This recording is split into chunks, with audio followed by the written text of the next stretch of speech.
Tom was located on the West Coast of NBC, and Tom played a very major role, probably the key role, in bringing Bonanza into existence. And I don't know whether he gets credit for it, but I know that he did that and was associated with Bonanza for a long while. Now, how did he do that? What did he have to do to get it going? Well, we had in this company that I became chief operating officer of, a production company for syndication. And the major business of the company was the syndicating of television series. Syndication, as you know, is the licensing of programming to stations all over the country. And in those days, the networks were permitted to be in that business. And we got rights from MCA because the networks would insist wherever they could in getting syndication rights, something the government stopped.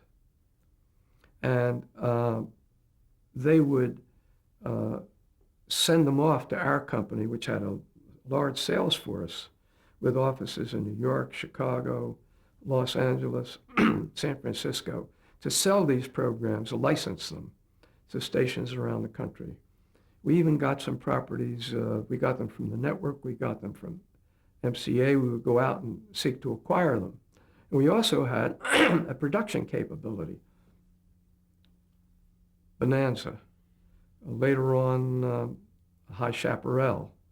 And, but the government said to all of us, to ABC, CBS and NBC, you can't be in that business. You've got to get out of that business. So they were spun off. Viacom was the CBS film division.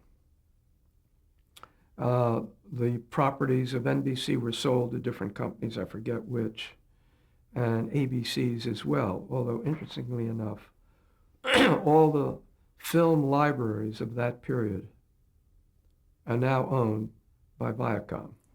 CBS's properties, NBC's, and ABC's. So they all came together and are now together, and that is Bonanza and I think Little House on the Prairie, because the government said you can't, not only can you not be in the syndication business, they went out of the production business. Although they're back in it now. I think it was during the 90s when Reagan was president and when Lou Wasserman had a client in the White House called Ronald Reagan, things loosened up. And as you know, the network companies are very deeply into that business now. They're into production, and they're into syndication, and they're in the businesses they used to be in my day that they had to get out of, that they're back into now. And that was a good experience because I really learned about the station business and the production business to some extent when I was the chief operating officer of that company.